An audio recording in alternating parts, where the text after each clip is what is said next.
네. 우리 앞뒤 양옆으로 한번 인사할까요? 하나님이 여기 계십니다. 주의 이름으로 사랑합니다. 축복합니다. 한번 인사하겠습니다. 예, 오늘은 기독교의 중요한 5대 교리, 칼빈이 강조했던 이 5대 교리를 여러분에게 말씀을 통해서 좀 증거하려고 합니다. 특별히 오늘 말씀은 모든 말씀이 다 중요하지만 여러분들 이 말씀이 너무나 중요하니까 될 수 있으면 우리 아이들도 다 기록을 해서 여러분들이 좀 잘 기억하시고 우리 교회는 대한예수교 장로회 합동입니다. 그리고 보수고 개혁주의인데 개혁주의에만은 또 개혁신학 다 여러 가지 많은 의미가 있지만 개혁주의는 말 그대로 우리 날마다 말씀을 통해서 변화되고 개혁되어야 된다는 거예요. 그래서 여러분들이 예수를 믿고 난 이후에 끝나는 인생이 아니라 말씀을 통해서 우리의 삶이 계속 어떻게 해요? 변화가 일어나야 되고 계속 어떻게 해요? 우리의 삶 속에 안주하는 것이 아니라 계속 새로운 삶으로 살아가야 되는 거예요. 그래서 여러분들이 10년 전의 삶과 지금의 삶이 동일하다면 우리의 삶을 다시 한번 점검해 봐야 돼요. 아, 내가 정말 변화되고 있는가? 끊임없이 하나님 부르신 그날까지 말씀을 통해서 내 자신을 양보하고 끊임없이 내 삶을 회개하고 돌이키고 끊임없이 내가 그렇게 살아가고 있는가 한번 점검해 봐야 된다는 거죠. 특별히 오늘은 우리가 정말 많은 교회에서 특별히 많은 성도님들이 왜 신앙생활에 무너지고 많은 어려움이 있는 이유가 뭐냐면 이 뿌리 근간이 정확하게 세워지지 않은 거예요. 그래서 저와 여러분도 오늘 이 말씀을 통해서 뿌리를 다시 한번 깊이 내리시고 또 다시 한번 우리의 삶을 통해서 좀 하나님 주시는 은혜가 무엇인지 좀 깨달았으면 좋겠습니다. 정말 칼빈이 살았던 그 시대는 중세 시대였죠. 말 그대로 영적으로 암흑 시대였어요. 정말 하나님이 유일하신 하나님을 믿는 것이 아니라 정말 교황이 왕이 되고 마치 교부들이 다시 말해서 주교들이 왕이 마치 하나님을 대리자로서 그렇게 살아서 정말 영적으로 암흑기였단 말이죠. 그때 이 영적인 암흑기 때 하나님이 한 사람을 통해서 뭐 칼빈만 사용한 것이 아니라 루터 찌빙거리 수많은 사람들을 사용하셔서 왔지만은 이 칼빈을 통해서 하나님 놀라운 부흥의 역사를 일으키셨습니다. 그래서 그 칼빈이 말씀에 근거해서 그 당시에 5가지 교리를 세우는데 5가지 교리가 뭐냐면 보면 오늘 본문에는 나와 있잖아요. 전적 타락, 무조건적 선택, 또 제한 속죄, 불가항력적 은총, 은혜지요. 그리고 성도의 견인이라는 이 5개의 교리를 통해서 이 교리가 그냥 나온 것이 아니라 말씀에 근간을 해서 우리가 이렇게 살아야 된다는 것들을 교리적으로 세워놔서 지금까지도 우리가 그것을 통해서 따르고 있고 살아가고 있습니다. 그런데 이 칼빈의 5대 교리를 이해하려면 또 한 가지 이해해야 될 게 뭐냐면 알미니우스라는 사람을 좀 이해해야 됩니다. 알미니우스 사람은 1560년대에 네덜란드에서 태어나 목회를 했던 처음에는 건강하게 목회를 했던 사람인데 이 사람이 나중에 이 칼빈주의와 말 그대로 이 5가지 교리를 했을 때 극렬하게 반대했던 대표적인 사람이 바로 알미니우스입니다. 그리고 나중에 알미니우스의 추종자들이 알미니우주의를 만들게 되는데 쉽게 말해 이거지요. 구원은 전적인 하나님의 은혜입니다. 할렐루야. 구원은 절대로 오늘 말씀 들으면 알겠지만 내 힘으로 내 열심으로 노력으로 할 수 없어요. 그런데 이 알미니우스는 뭐라고 말하냐면 인간의 자유와 능력을 통해서 구원받을 수 있다. 하나님의 은혜로 말미암아 구원받을 수 있지만 그러나 그것이 전부가 아니라 내 열심, 내 노력으로 인간의 열심으로 노력으로 구원받을 수 있다라는 주의를 설명하고 있다는 거죠. 자, 오늘은 이 5가지를 가지고 2가지 이렇게 알미니우스주의와 이렇게 해서 설명을 하나하나 해드리겠습니다. 먼저 첫 번째, 전적 타락입니다. 전적 타락을 우리 같이 한번 읽어볼까요? 시작! 인간은 완전한 타락으로 스스로 복음을 믿고 구원할 수 없다. 자, 인간은 이제 아담의 범죄로 말미암아 이 땅에 죄가 오게 되었어요. 쉽게 말해서. 그러니까 인간이 부패했다는 거예요. 타락했다는 거예요. 그래서 원래는 아담과 하나님이 교제하면서 여러분 창세기 지금 읽고 있잖아요. 하나님이 아담을 만드시고 얼마나 기뻐요. 심히 좋았더라 계속 하잖아요. 이 하나님이 가장 아름답게 질서 있게 창조를 하시고 또 마지막 날에 인간을 만드시고 인간과 교제하고 또 인간이 이 땅을 다스릴 걸 보시니까 너무나 기뻐하시고 좋아했단 말이죠. 그런데 아담이 동산 중앙에 있는 선악을 알게 하는 그 나무를 따먹음으로 말미암아 인간은 전적으로 부패했다는 거예요. 타락했다는 거예요. 그래서 인간은 스스로 내가 아무리 노력하고 하나님을 찾으려 하고 몸부림쳐도 찾을 수 있다 없다? 없다는 거죠. 스스로는 결단코 할 수 없다는 거예요. 왜 그렇습니까? 인간은 전적으로 타락했기 때문에. 인간은 전적으로 죄를 지어서 이제 하나님을 믿을 수도 없고 스스로 찾을 수도 없고 누가요? 하나님이 은혜를 부어줘야지만이 하나님이 그를 만나 주셔야지만이 구원을 이룰 수 있다는 교리가 뭐라고요? 바로 전적 타락이라는 거죠. 그래서 여러분들이 이 자리에 앉을 수 있는 거, 또 예수 그리스도를 믿을 수 있는 거는 내 열심 노력이 아니었다는 거예요. 하나님의 은혜라는 사실을 믿으시기 바랍니다. 자, 우리 에베소서 2장 1절에 우리가 예수 믿기 전에 우리의 존재가 어떤 상태가 어떻게 되는지 한번 읽어볼까요? 시작. 그는 허물과 죄로 죽었던 너희를 살리셨도다. 허물과 죄로 우리가 어떻게 되어 있었다고요? 이미 죽어 있었다. 이렇게 말씀하고 있는. 죄인이 구원을 받을 수 있는 유일한 길은 뭐라고요? 하나님이 우리를 살리셔야 된다는 거예요. 할렐루야. 그 여러분의 예화를 들어서 제가 매일 동일하게 예화를 드렸잖아요. 우리가 예수를 만나기 전에 우리 존재가 어떻다고요? 실제로 죽었다는 거예요. 자, 제가 변호기가 지금 여러분 보는 앞에 죽어 있어요. 죽어 있는데 여러분들이 변목사에게 목사님 일어나세요. 목사님 뭐 하십니까? 이렇게 여러분 아무리 소리 지르고 외치도 내가 들을 수 있습니까? 못 듣습니까? 제가 들을 수 없죠. 죽은 사람이 어떻게 아무리 이야기도 드러나고 자기 스스로 일어서가 움직일 수 있고 스스로 자기 마음대로 할 수 있습니까? 할 수 없단 말이죠. 우리가 죄로 인하여서 그렇게 영적으로 죽었다는 거예요. 하나님과 끊어지게 되고 절대로 인간 스스로 어떻게 할 수 없어요. 그런데 누가요? 하나님이 우리에게 은혜를 부어주셔서 어떻게 해요? 죽었던 영혼을 살려주심으로 말미암아 어떻게 됐다고요?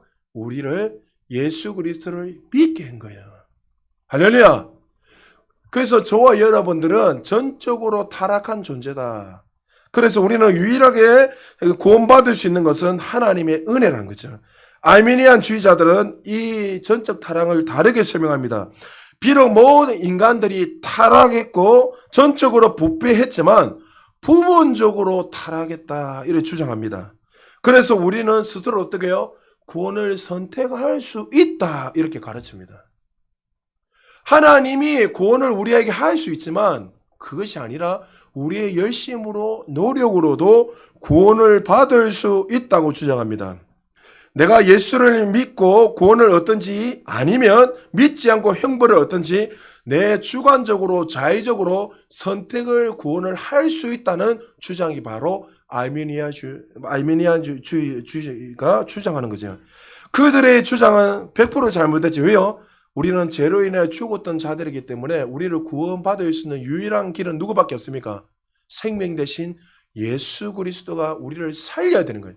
그래서 성령이 우리 안에 들어와서 죽었던 영을 살려야지만이 그 다음부터 믿음 생활을 하는 거예요. 내가 믿는 것이 아니라 죽었던 자가 살아날 때에 그때 어떻게 해요? 아, 내가 죄인이었다는 사실을 깨닫고 그때부터 믿음 생활하는 거예요. 할렐루야. 그래서 에베소 2장 8절에 이렇게 말합니다. 우리 같이 한번 읽어볼까요? 시작. 너희는 그 은혜에 의하여 자, 너희는 그 은혜로 의하여. 은혜가 먼저지요. 죽었던 우리를 어떻게 해요? 살렸다는 거예요. 그 다음 절 읽읍시다. 시작. 믿음으로 말미암아 구원을 받았으니 이것은 너희에게서 난 것이 아니요 하나님의 선물이라. 자, 이 믿음이 내 믿음을 통해 구원받는 거 아니에요. 하나님 주신 거예요. 할렐루야. 하나님이 은혜로 말미암아 죽었던 우리를 살리셨을 때 주는 그리스도의 살아가신 하나님의 아들인 게 내가 깨닫게 되는 거예요. 그래서 그 믿음으로 말미암아 구원받는 거지 내가 믿은 것이 아니라 그 믿음조차도 누가 주신 거예요? 하나님이 우리에게 주신 선물이라는 거예요. 할렐루야. 여러분 이 교리를 정확하게 하셔야 돼요. 정확하게 되지 않으면 우리 교회가 지금 무엇을 추구하고 있고 또 우리가 어떻게 하고 있는지 여러분 뿌리가 정확하지 않으면 이래 갔다 저래 갔다 마음대로 있는 거예요. 오늘 이렇게 이야기했다 내일 저렇게 이야기하고 그렇게 될 수 없다는 거예요. 그러니까 우리 교회 부산제자교회가 지금 어떤 교리를 추구하고 있고 또 어떤 것을 여러분들이 지금 주장하는 거 말씀을 통해서 정확하게 아셔야 돼요. 자, 로마서 5장 12절에 이렇게 말씀하고 있습니다. 같이 한번 읽어볼까요? 시작. 그러므로 한 사람으로 말미암아 죄가 세상에 들어오고 죄로 말미암아 사망이 들어왔나니 이와 같이 모든 사람이 죄를 지었으므로 사망이 모든 사람에게 이르렀느니라. 자, 첫 번째 사람이었던 아담의 범죄로 말미암아 어떻게 됐다고? 이 땅에 뭐가 왔다고요? 죽음이 왔고 전적으로 타락하고 부패되었다는 거예요. 마치 지금 이 유리잔에 내가 잉크를 딱 쏘면 오염되는 것처럼 이 깨끗한 물이 정말 우리 인생에 정말 죄 없이 깨끗한 모든 사람들이 어떻게 해요? 범죄로 말미암아 타락해서 부패해서 전적으로 죽었다는 거예요. 죽은 상태가 되어서 인류는 타락하게 되고 제사악은 사망이 돼서 영원히 죽을 수밖에 없는 자로 살아가는데 그 상태를 요한복음에서 영적으로 죽은 상태를 요한복음에서 6장 44절에서 이렇게 말합니다. 같이 한번 읽어볼까요? 시작. 나를 보내신 아버지께서 이끌지 아니하시면 아무도 내게 올 수 없으니 오는 그를 내가 마지막 날에 다시 살리리라. 죽어있던 우리를 누가 살리셨다고요? 예수 그리스도께서 우리에게 구원의 길을 열어주셔서 아버지께로 나아갈 수 있는 유일한 길을 열어주셨다는 거예요. 내가 죄인이라는 사실을 깨닫는 것이 모든 은혜의 시작이라는 사실 믿으시기 바랍니다. 왜 그렇습니까? 죽었던 우리가 살아나면 내가 죄인이라는 사실을 내가 믿기 때문입니다. 거듭난 저와 여러분 꼭 기억할 것이 있습니다. 우리가 얼마나 큰 죄인이었다는 사실, 전적 타락, 전적 부패한 존재가 되어서 우리는 아무것도 할 수 없는 존재였고 아버지를 찾을 수도 없고 우리는 죽어 있었던 존재였지만 누가요? 성령 하나님께서 예수 그리스도의 그 십자가의 죽음을 통해서 구원의 길을 열어주시고 내가 믿는 것이 아니라 성령이 친히 우리를 선택하시고 들어오셔서 말미암아 우리를 구원의 길을 열어주시다는 사실을 믿으시기 바랍니다. 그래서 여러분 이 사실은 내가 전적으로 타락한 존재라는 사실을 깨닫게 되면 그 은혜가 너무나 고맙고 감사해서 그 기쁜 마음으로 우리가 날마다 믿음 생활을 할 수 있다는 거죠. 자, 그리고 두 번째요. 무조건적 선택. 우리 같이 한번 읽어보죠. 시작. 하나님이 창세 전에 주권적으로 선택해서 은혜로 회개한 믿음을 주신다. 자, 우리가 선택한 것이 아니라 하나님이 이미 창세 전에 누굴요? 아무 조건 없이 하나님의 주권으로 여러분을 택하셨다는 거예요. 할렐루야. 여러분이 막 내가 노력하고 내가 막 구원을 막 구원받으려고 몸부림쳐가지고 구원받은 게 아니라 이미 창세전에 사랑하는 아들아 이삭아 또 하진아 하민아 이렇게 하나님께서 어떻게 해요? 이미 그를 선택하기 위해서 내가 잘나고 못나고 한 것이 아니라 내가 부족하고 똑똑하고 이것이 아니라 이미 창세전에 아무 조건 없이 하나님의 절대 주권으로 우리를 선택하셨다는 거죠.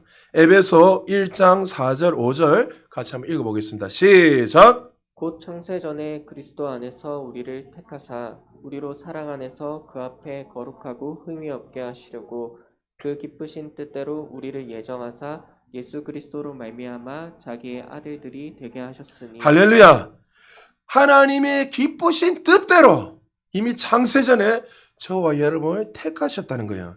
내가 이전에 복음을 듣고 내가 예수를 선택한 것이 아닌가 여러분 이렇게 생각하는 분들이 많이 있습니다. 내가 믿었으니까 구원받았지, 내가 선택했으니까 구원받았지, 아니란 거예요. 여러분 우리가 어떻게 믿게 되었는지 배경을 살펴보면 하나님이 이미 우리에게 생명의 씨앗을 먼저 던지시고 찾아오셨기 때문에 이것이 믿어진 거지 내가 믿었기 때문에 구원받은 거 아니란 거죠. 자, 요한복음 15장 16절에 이렇게 말씀하고 있습니다. 같이 한번 읽어볼까요? 시작. 너희가 나를 택한 것이 아니요 내가 너희를 택하여 세웠나니 이는 너희로 가서 열매를 맺게 하고 또 너희 열매가 항상 있게 하여 내 이름으로 아버지께 무엇을 구하든지 다 받게 하려 함이라. 할렐루야. 내가 예수님을 선택했다는 말은 상당히 위험한 말입니다. 우리가 원해서 선택했다면 언젠가 우리가 믿음이 떨어지고 시험에 빠지고 내가 원치 않아서 주님을 놓아버리면 구원이 사라져버립니다. 맞죠? 그러니까 이렇게 자기가 선택을 해서 구원받았다고 생각하는 사람들은 신앙생활하면서 불안해요, 안 불안해요? 내가 주일 빠졌는데 내가 이렇게 신앙생활하면 큰일 나는데 내가 지금 기도도 안 하고 지금 신앙이 완전 엉망이 돼가지고 바닥을 치고 있는데 내가 오늘 죽으면 어떻게 하지? 구원의 근거가 나에게 있는 사람들 날마다 불안해가지고 초조해가지고 살지는 못하는 거예요. 이게 알미니아주의. 사실 이런 구원론이 얼마나 한국 기독교에 많이 들어왔는지 모릅니다. 그래서 옆에 이야기를 보면, 목사님, 나 불안해. 왜요? 요즘 내가 신앙생활 똑바로 안 해가지고, 나 이 지옥 가면 어떡하죠? 이렇게 은연중에 말하는 사람이 있습니까? 없습니까? 대다수의 사람들 다 그렇게 이야기하는 많은 사람들이 그렇지 않다는 거죠. 마치 구원이 나를 통해 내가 믿음으로 구원을 받으며 내가 신앙생활 열심히 잘하면 구원을 받고 내가 믿음생활 열심히 안 하면 마치 힘을 잃어버리고 구원을 받지 못하고 마치 이 구원의 근거가 내 안에 있다고 생각하기 때문에 날마다 불안하고 두려움으로 살아간다는 거죠. 알미니안 주의자들은 이렇게 말합니다. 하나님이 창세전에 무조건적으로 우리를 선택한 것이 아니고 조건적으로 우리를 선택했다 이렇게 말해요. 쉽게 말해서 창세전에 구원받은 자들을 다 이미 선택하고 알게 해주셨다는 거예요. 그래서 그 주체가 하나님이 아니라 내가 된다는 거예요. 이런 거예요. 하나님이 구원의 밥상을 다 차려놨어요. 자, 너희들 구원받아라 하고 구원의 밥상을 차려놨어 다. 그럼 어떻게 우리가 가서 어떻게 떠먹는 거는 누가 떠먹어야 된다는 거예요. 내가 그 구원의 밥상에 가가지고 떠먹으면 구원받는다는 거예요. 이게 알메니안주의예요. 위험하다는 거예요. 내가 구원의 주체가 아니라 누구예요? 허무가 죄로 인해 죽었던 우리를 살리신 분이 누굽니까? 하나님이세요. 할렐루야. 내가 차단한 게 아니라 하나님의 은혜로 말미암아 아무 조건 없이 창세전에 사랑하는 아들아 딸아 내가 이미 너를 선택했다 하면서 하나님이 작정하셨다는 거예요. 여러분 이 은혜를 받고 있는 저와 여러분 얼마나 큰 은혜입니까? 할렐루야. 여러분 자신을 돌아보면 구원받을 만한 근거가 있습니까? 없습니까? 없잖아요. 그래서 여러분 저는 끊임없이 하나님 물어보잖아요. 하나님 왜 접니까? 제 자신 한 번씩 점검해 보면 참 목사로 부족하고 잘난 것도 하나도 없고 정말 감히 하나님 앞에 고개를 들 수 없는 존재인데 하나님도 제가 물어봐요. 하나님 왜 저예요? 왜 저를 목사 삼으셨어요? 왜 저를 선택하셨어요? 하나님 그냥 웃으세요. 난 너 사랑해. 아무 조건 없어요. 이 근거, 구원받을 근거가 우리에게는 없다는 거예요. 그런 하나님이 어떻게 해요? 창세전에 우리를 사랑하셔서 우리를 조건 없이 선택하셨다는 거예요. 할렐루야. 그 은혜를 날마다 누리시기를 주의는 축복합니다. 그리고 세 번째요. 제한 속죄. 자, 우리 같이 한번 읽어볼까요? 시작. 그리스도의 구원 사역은 창세전에 선택한 자들에게만 적용된다. 자, 창세전에 선택한 사람만이 구원을 받을 수 있습니다. 이 말에 대해서 많은 사람들이 이렇게 이야기합니다. 그럼 아무리 믿으려 해도 선택되지 않으면 우리는 구원이 불가능한가? 하나님이 구원받기 위해서 작정한 사람만이 구원받을 수 있습니다. 여러분 잘 들으셔야 됩니다. 그러면 어떤 분 또 이렇게 질문합니다. 그럼 목사님 구원받기 위해 작정한 사람이니까 우리가 선교하고 작정할 필요 없겠네, 전도할 필요 없겠네요. 이렇게 질문할 수 있습니다. 맞잖아요. 언제 때가 되면 그 사람 구원받으니까 전도할 필요도 없고 선교할 필요 없는가? 아닙니다, 여러분. 성경에서 이렇게 말합니다. 누가복음 19장 10절에 보면 이렇게 말합니다. 같이 한번 읽어볼까요? 시작. 인자가 온 곳은 잃어버린 자를 찾아 구원하려 함이니라. 자, 예수님이 이 땅에 오신 목적이 뭐라고요? 잃어버린 자를 구원하기 위해서 오셨어요. 잘 들으셔야 됩니다. 알메니아 주의자들은 이런 말에 대해서 너무나 불공평하다고 주장합니다. 그리스도가 모든 사람들을 위해서 죽으셨는데 누구든지 나아가기만 하면 다 구원받을 수 있는 거 아닌가? 우리가 이 부분에 대해서 우리의 느낌, 우리의 감정으로 이 말씀을 받아들이면 안 됩니다. 마태복음 1장 21절에 예수님에 대해서 이렇게 말씀하십니다. 우리 같이 한번 읽어볼까요? 시작. 아들을 낳으리니 이름은 예수라 하라. 이는 그가 자기 백성을 그들의 죄에서 구원할 자심을. 할렐루야. 예수님의 이름 뭐라고요? 자기 백성을 죄에서 구원할 자. 예수님 누구를 위해서 오셨다고요? 자기 백성을 구원하시기 위해서 오신 거예요. 할렐루야. 여러분 잘 들으셔야 돼요. 예수님이 이 땅에 오신 가장 근본적인 이유는 잃어버린 자를 찾기 위해고 자기 백성을 죄에서 구원하시기 위해서 오셨습니다. 그래서 일주분할 때에 하나님 그러면 우리는 더 이상 전도할 필요가 없지 않는가 이런저런 이야기하지만 생각을 조금만 바꾸면 됩니다. 우리가 잃어버린 자를 찾는 방법이 뭡니까? 전도입니다. 할렐루야. 자, 고린도전서 1장 21절에 사도 바울이 이렇게 말합니다. 같이 한번 읽어볼까요? 시작. 하나님의 지혜에 있어서는 이 세상이 자기 지혜로 하나님을 알지 못함으로 하나님께서 전도에 미래한 것으로 믿는 자들을 구원하시기를 기뻐하셨다. 세상 사람들 우리가 하나님의 복음을 전할 때 이 복음을 전할 때 이 전도하는 걸 미련하다고 이야기합니다. 근데 하나님이 뭐래요? 이 전도를 통해서 그 잃어버린 자들을 구원하신다는 거예요. 그래서 여러분들을 하나님이 보실 때는 구원받은 사람들은 누군지 압니까? 모릅니까? 하나님은 다 알고 계세요. 그러나 저와 여러분 알아요? 몰라요? 모른단 말이죠. 그래서 우리는 어떻게 해요? 끊임없이 그 잃어버린 자들에게 복음을 전해야 되는 거예요. 여러분 잘 보십시오. 어떤 사람 우리가 볼 때는 저 사람은 참 우리가 볼 때 젠틀하고 구원받을 것 같은데 안 받은 사람 있죠. 우리가 볼 때는 지독실이 강팍해가지고 그 죽을 때가 복음만 제가 말했잖아요. 임종 직전에 그 어르신들이 아니면 그분들에게 복음을 끊임없이 전하는데도 자기가 지금 죽어가고 있어요. 밑에 벌써 이제 심장이 이제 점점 뛰다가 서서히 뛰니까 여러분 심장에서 가장 먼 데서부터 이렇게 여러분 이게 피가 굳어지잖아요. 그러면 밑에 발을 만져보면 차요. 죽기 전에 사람들 만져보면 찼단 말이죠. 그러면 자기 발이 점점 차가워지고 점점 자기 생명이 지금 한 몇 번 되면 죽어오는 거 아닌데도 복음 전에도 뭐라냐면 끝까지 안 받아들여. 강팍하게 인상을 쓰면서 자기 죽어오는데도. 왜 그렇죠? 이것을 신학적으로 하나님 유기했다는 거예요. 버린 사람들이. 나중에 제가 설명합니다.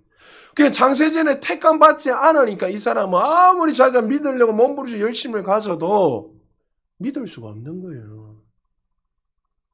그러면 여러분 너무하나 이렇게 생각하시면 안 돼요. 왜요? 하나님이 이미 그 사람을 선택하시고 버리시기 때문에 그렇다는 거예요. 그러나 우리 입장에서는 알 수 있습니까? 없습니까? 없기 때문에 우리는 전도를 끊임없이 해서 잃어버린 그 영혼들을 찾아야 된다는 거죠. 여러분 전도를 통해서 복음을 듣게 하시고 성령의 역사를 통해서 진리가 우리 가슴에 심어지게 합니다. 제한 속죄를 드리면 얼마나 우리가 감사한지 모릅니다. 왜 그렇습니까? 소도에 말했지만 어떤 사람은 아무리 이야기해도 강박에서 못 듣는데 우리는 이 자리에 앉아서 구원의 은혜를 누리면 감사할 수 있는 거. 할렐루야.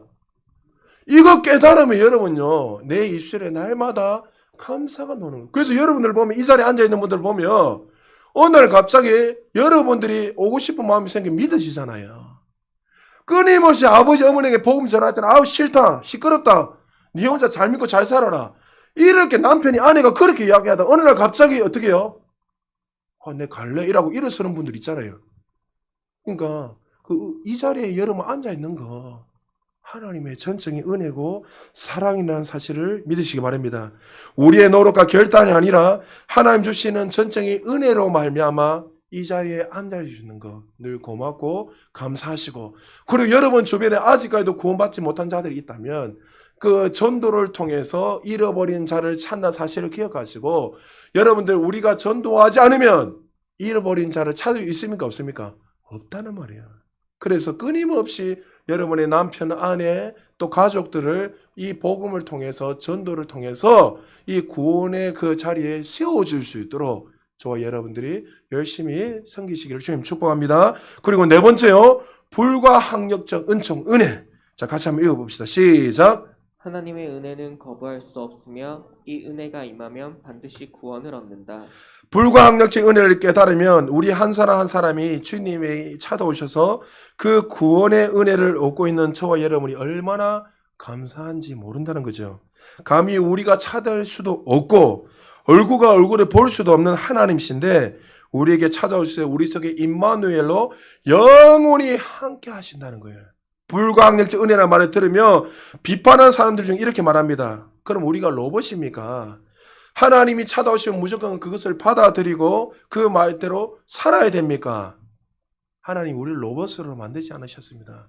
여러분 아까 소도에 말했지만 어느 날 갑자기 이 말씀이 믿어지는 거잖아요.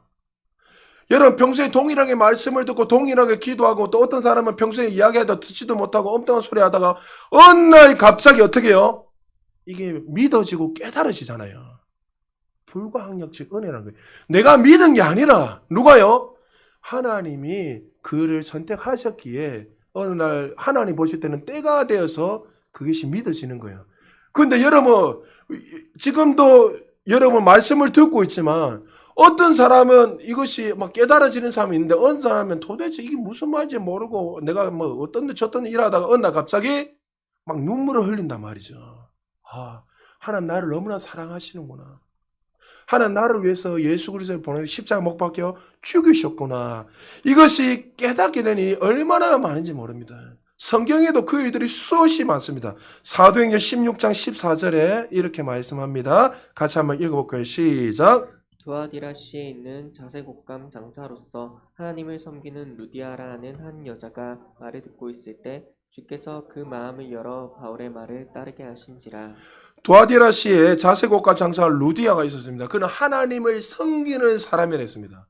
그는 수많은 말씀을 들었고 또 누구보다 말씀도 많이 알았습니다. 듣고 많이 알았는데 어느 날 갑자기 어떻게 해요? 자기가 믿고 싶다 이런 게 아닌데 불가항력적인 은혜, 하나님이 그의 마음을 활짝 열어주셔서 하나님의 말씀을 믿었더라, 그 말씀을 따랐더라 되어 있다는 거예요. 그러니까 여러분, 이 은혜를 주시는 것도 주체가 내가 아니라 하나님이란 거예요. 할렐루야. 그래서 여러분들이 하나님의 그 은혜의 자리에 있다 보면 어때 되는 내가 더 믿고 싶고 내가 더 열심히 노력하고 싶지만 내 노력으로 되는 것이 아니라 하나님이 우리의 눈을 활짝 열어주셔서 믿게 해주시고 또 깨닫게 해주시는 거예요. 그래서 여러분, 이 삭개오가 그 불가항력적인 은혜를 경험하게 되니까 그의 삶이 어떻게 나타났지요? 누가복음 19장 6절에 보니까 급히 내려와 즐거워하며 영접했다. 여러분, 이 불가항력적인 은혜를 경험하게 되면 우리의 삶 속에 어떻게 된다고요? 이 구원의 감격, 기쁨이 날마다 넘친다는 사실을 믿으시기 바랍니다. 예수님을 만났는데도 이런 감격, 즐거움이 없다면 죄송하지만 아직까지 예수를 안 만난 사람이에요. 정말 내 안에 구원의 은혜, 감격, 내가 구원받았다 이 사실을 깨닫고 막 감격이 없다면 죄송하지만 그 사람은 구원 안 받았어요. 은혜 받는 사람들은 항상 구원의 감격, 기쁨이 있다는 거예요. 아, 나 같은 죄인이 정말 죽을 수밖에 없는 이 죄인이 지금 구원받았구나. 이 사실을 깨닫게 되면요, 감사가 나올 수밖에 없습니다. 저도 사실 우리 집이 신앙생활 4대째 했다고 여러분이 말씀드렸습니다. 저희 할아버지가 선교사님을 통해서 예수를 만나게 되었고 그 당시에 영수지 영수. 그래서 영수는 지금은 말하는 장로인데 영수가 되어서 나중에 일제 치하에 그 순교를 당하셨습니다. 끝까지 믿음을 지키고 정말 4대째 예수를 믿고 있지만 정말 어릴 때부터 신앙생활한 건 저도 너무나 자연스럽습니다. 아침에 일어나면 주일날에 당연히 교회를 가야 되고 그리고 헌금을 드려야 되고 어릴 때부터 어머니가 다리미질 옛날에 인두지요. 여러분 보셨어요? 그게 이렇게 불에 숯에다가 이렇게 쫙 해가지고 다리미질을 하면 여러분 위에 아래 천을 딱 올려놓고 이렇게 종이를 달았어요. 그래서 빳빳하게 종이를 달아가지고 어머니가 헌금하는 걸 그렇게 보고 또 어머니가 헌금을 나한테 주면서 이거는 하나님께 드리는 거야 하면서 항상 그렇게 내 나름대로 경건하게 어릴 때부터 그렇게 신앙생활을 했어요. 예배 전에 밥 먹기 전에 기도하고 또 모든 시간을 출발할 때 기도를 하고 또 뭐 이런 저는 여러 가지 대소사이지 때문에 항상 예배 드리고 하는 것이 나에게 너무나 자연스러웠어요. 그러나 제 마음에는 기쁨이 없었어요. 제 마음에는 걸어 다닐 때마다 불안하다마요. 날마다 불안하고 오늘 죽으면 오늘 잠자면 혹시 내가 죽으면 난 지옥 가지 않을까 이런 두려움들. 제가 여러분이 가이도 몇 년 동안 눌렸다 이야기했잖아요. 우리 때 한참 그 다미 선교의 판을 치고 또 그전에도 제가 이 재림에 대해서 이렇게 너무나 관심이 있어서 책을 읽다 보니까 내가 지옥 가면 어떡하지? 하나님 오늘 부르시면 내가 천국 가지 못하면 어떡하지? 이런 두려움이 막연한 두려움들이 제 안에 끊임없이 있었어요. 근데 어느 날 동계수련회 때 주님이 찾아오셨어요. 동계수련회 다 마치고 혼자서 너무나 답답해서 중학교 2학년 때인가 3학년 제가 그때 잘 기억이 안 나는데 2학년 때인가 3학년 때였던 것 같아요. 중학교 때 동계수련회 다 끝나고 마지막 날에 혼자서 모교에 지하에 내려가가지고 예배당에서 혼자서 기도했어요. 3시간 동안 4시간 동안 기도를 하는데 기도가 안 되는 거예요. 주님, 주님. 3시간, 4시간 주님만 계속 외쳤어요. 그 기도가 안 되는 거예요. 너무나 답답했어요. 그런데 하나님이 찾아오셨어요. 아들아, 내가 너를 사랑한다. 내가 너를 구원했단다. 그 소리를 듣는 순간에 여러분 그때까지 누구보다 신앙생활 열심히 했어요. 누구보다도 정말 교회 안 빠지고 했어요. 근데 그때 주님이 불가항력의 은혜로 말미암아 찾아오셔서 나의 영을 활짝 열어주셔서 그분이 나의 아버지시고 나의 구원자인 것을 믿게 되었습니다. 여러분 불가항력적인 은혜, 내가 믿은 것이 아니라 하나님의 전적인 은혜로 우리를 눈을 열어주시고 믿게 하셨다는 거죠.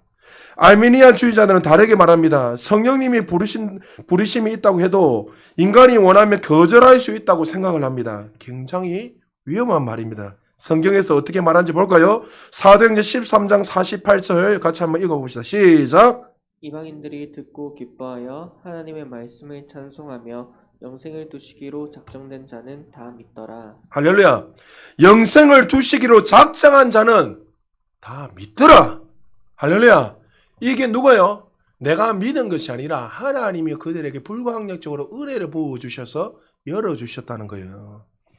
그러니까 이 사실을 깨닫고 믿게 되면 우리 인생이 바뀌게 됩니다. 나 같은 죄인이 하나님 앞에 절대 나아갈 수도 없고 영적으로 죽어서 영원히 정말 죄인으로 살다가 지옥으로 갈 수밖에 없는 존재고, 이 땅에 마치 예수 없이 살아가는 사람들은 마치 짐승과 같이 본능에 충실하며 육신적인 본능에 충실해서 100년 동안 이렇게 살다가 마지막 앞에 죽음 앞에서는 어떻게 해요? 이제 주님을 만나면 심판주로 만나서 영원히 형벌을 받아 살아갈 수밖에 없는 막막한 인생이었는데, 하나님의 불가항력의 은혜로 말미암아 우리의 눈을, 영적인 눈을 활짝 열어주셔서 우리를 믿게 해주는 이 사실을 깨닫게 되면 여러분 그냥 인생을 대충 살아갈 수 없다는 거예요. 사랑하는 여러분, 이 은혜로 말미암아 우리가 구원받은 사실을 늘 감사하고 또 감사로 말미암아 날마다 여러분의 삶을 주님 앞에 섬기며 살아갈 수 있는 저와 여러분 되시길 주님 축복합니다. 그리고 마지막으로요, 성도의 견인 우리 같이 한번 읽어볼까요? 시작. 하나님이 택하고 그리스도로 말미암아 구원을 받고 성령으로 믿음을 얻은 사람은 하나님의 은혜로 믿음을 끝까지 유지하게 된다. 하나님이 창세전에 택하시고 예수 그리스도로 말미암아 구원을 받았습니다. 그러면 성령님이 우리 안에 내주하시잖아요. 성도의 견인 이끄신다는 거예요. 자, 하나님이 우리를 창세전에 택했다면 자, 구원의 완성도 누가 하신다는 거예요? 자, 이것을 신학적으로 이미 아직이랍니다. 자, 우리는 어떻게 해요? 구원을 받았어요, 안 받았어요? 이미 구원 받았잖아요, 창세전에.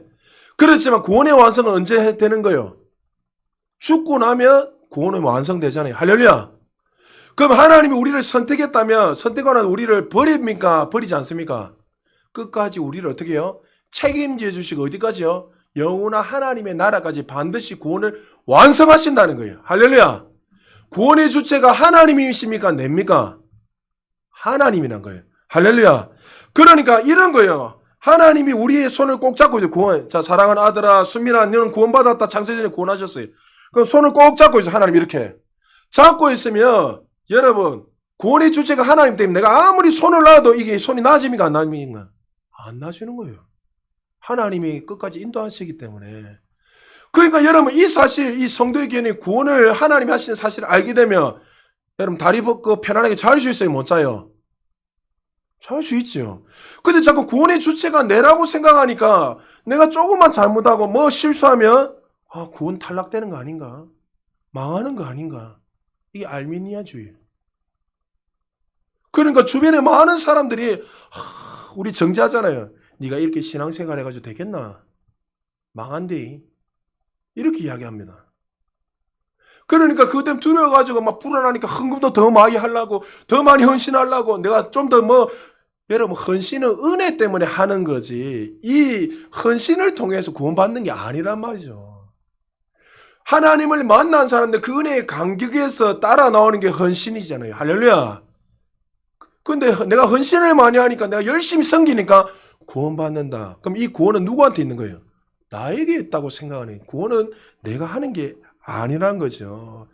여러분, 이렇게 생각하는 사람들, 구원의 주체가 나라고 생각하니까 하루하루를 자꾸만 불안해하고 두려워하고 좀 더 율법적으로 살아서 내 자신을 자꾸만 이렇게 살다 보니까 그 사람들의 신앙생활을 하는데, 여러분, 왜 교회 다니는 사람들 중에서 우울증 환자가 생기는 이유가 뭐예요?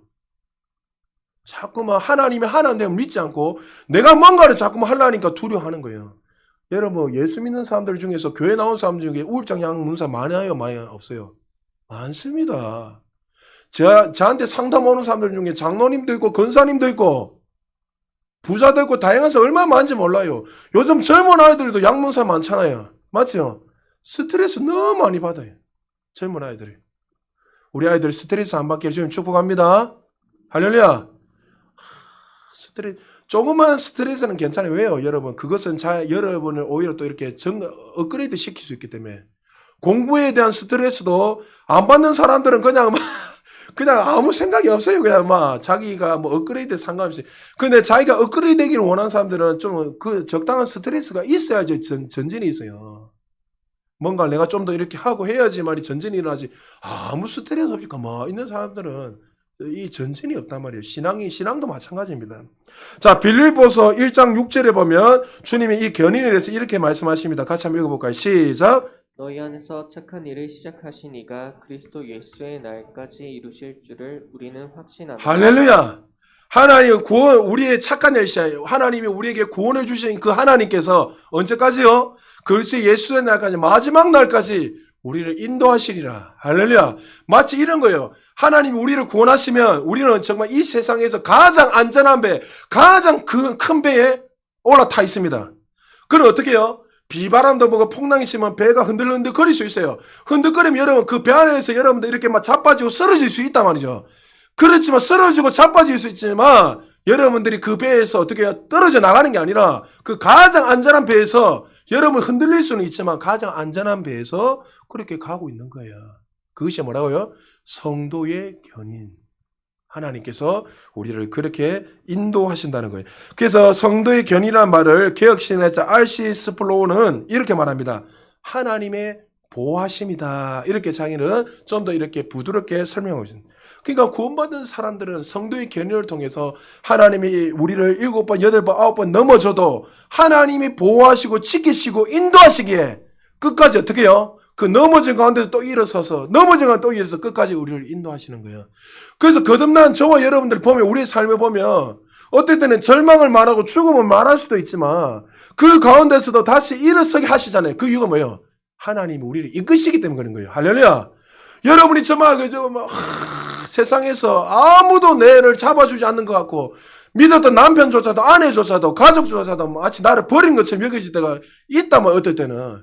그런데 그 가운데서 어떻게 해요? 어느 날 다시 일어설 수 있는 근거가 어디 있습니까?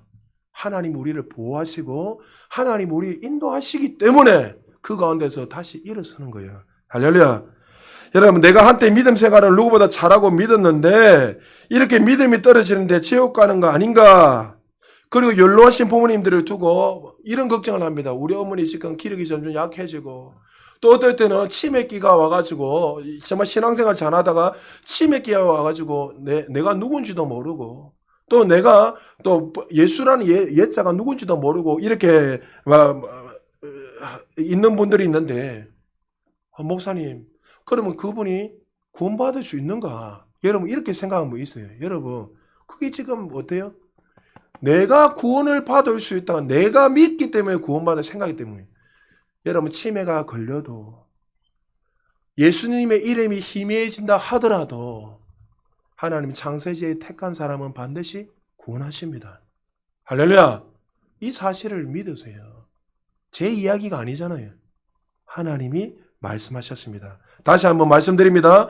구원이라는 것은 내가 확신하기 때문에 내가 믿기 때문에 주어진 것이 아니고 하나님께서 우리를 사랑하셔서 우리를 찾아오셔서 주시는 하나님의 선물이요 은혜라는 사실을 믿으시기 바랍니다.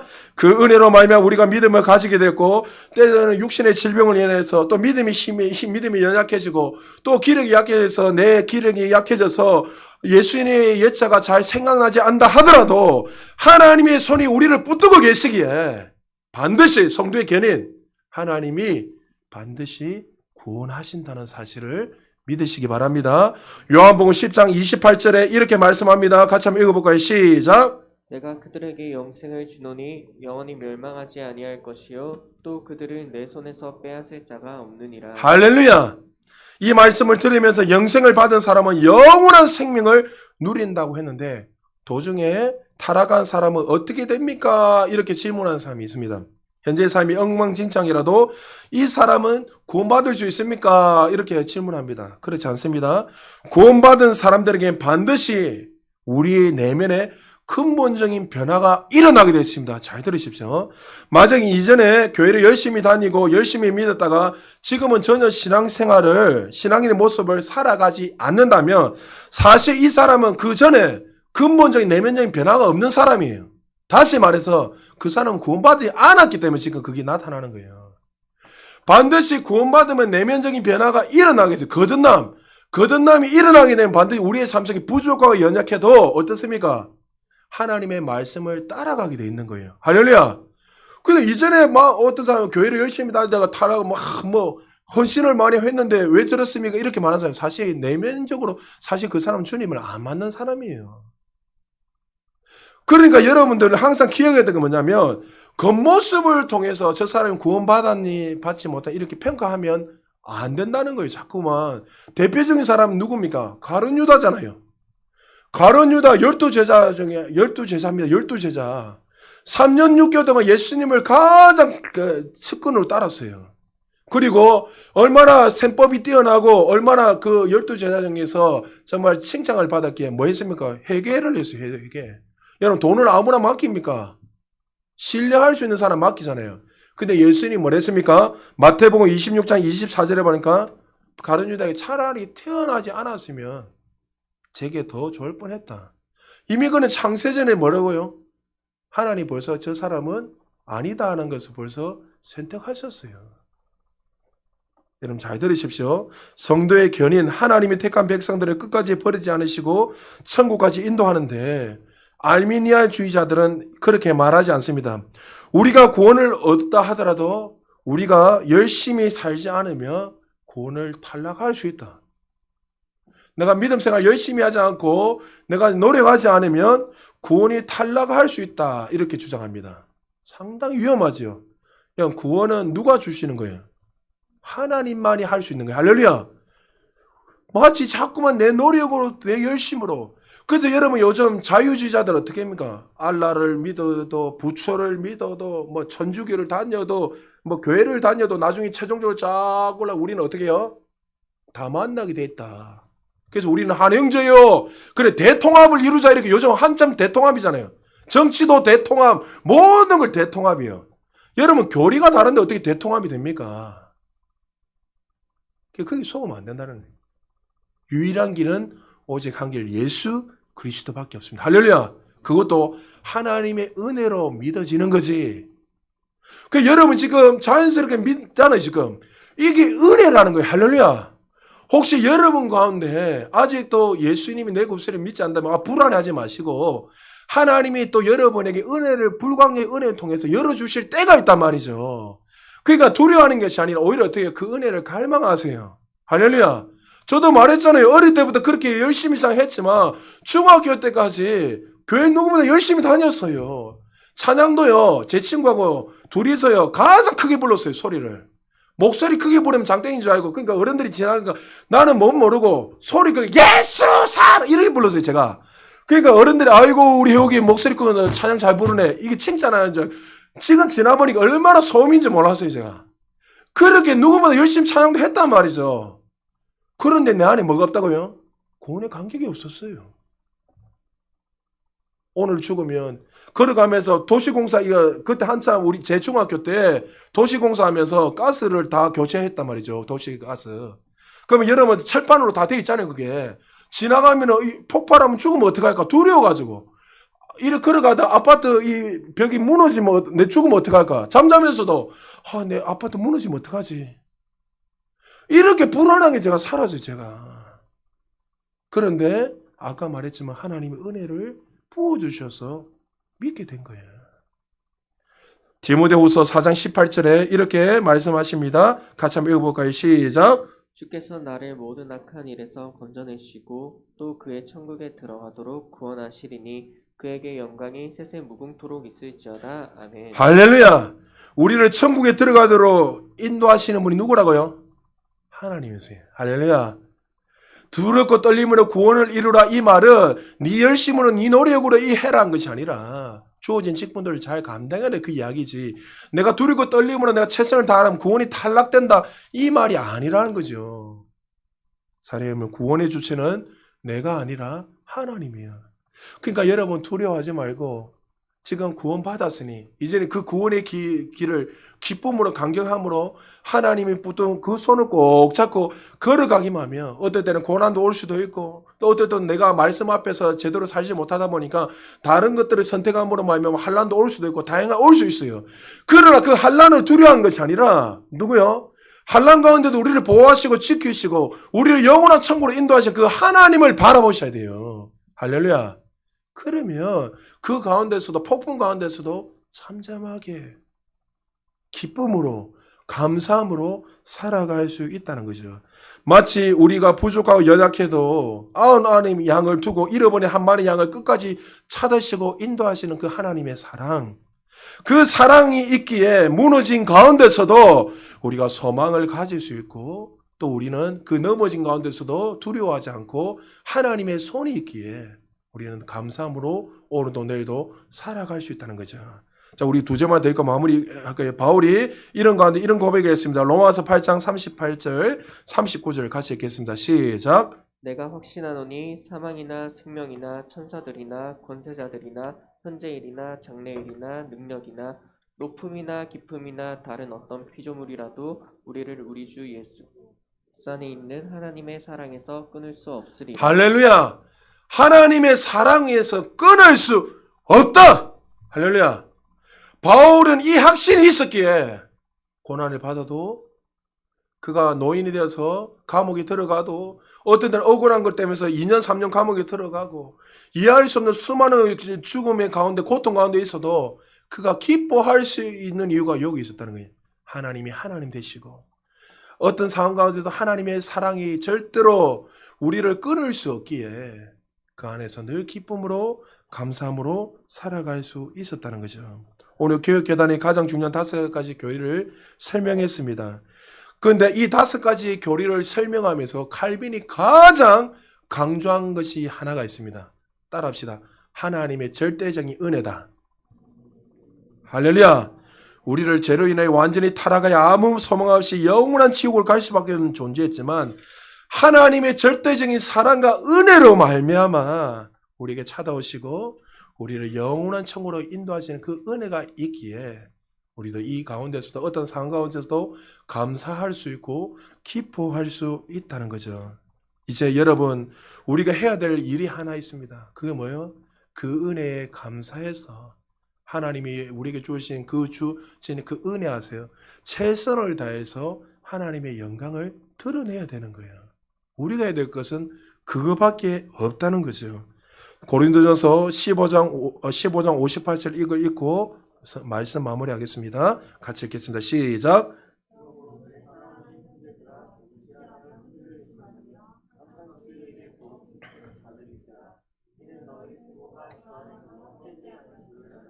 할렐루야.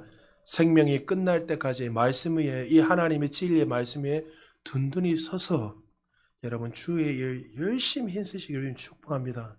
여러분 교회 일도 열심히 섬기시고, 여러분 밖에서도 여러분의 삶 속에 6일 동안도 정말 그리스도의 향기를 드러내요. 어떨 때 여러분 가운데 여전히 언어가 바뀌지 않는 분들도 있어요. 어떨 때는 행동도 바뀌지 않는 분. 그러나 그 부족을 보지 말고 끊임없이 말씀 앞에서 내 자신을 쳐서 복종시켜서 하나하나씩 계속 수중에서 걸어 나가기만 하면 우리를 통해서 하나님의 영광이 드러나고, 또 우리를 통해서 잃어버린 수많은 허다한 무리들이 주님께 돌아온다는 사실을 기억하시고, 오늘 한 주도 이 말씀을 가슴 깊이 새겨서 하나님의 절대적인 사랑과 은혜 안에서 감사함으로, 감격함으로 승리하며 살아갈 수 있는 우리 모두 되시기를 주의 이름으로 축복합니다. 우리 다 같이 한번 기도하겠습니다.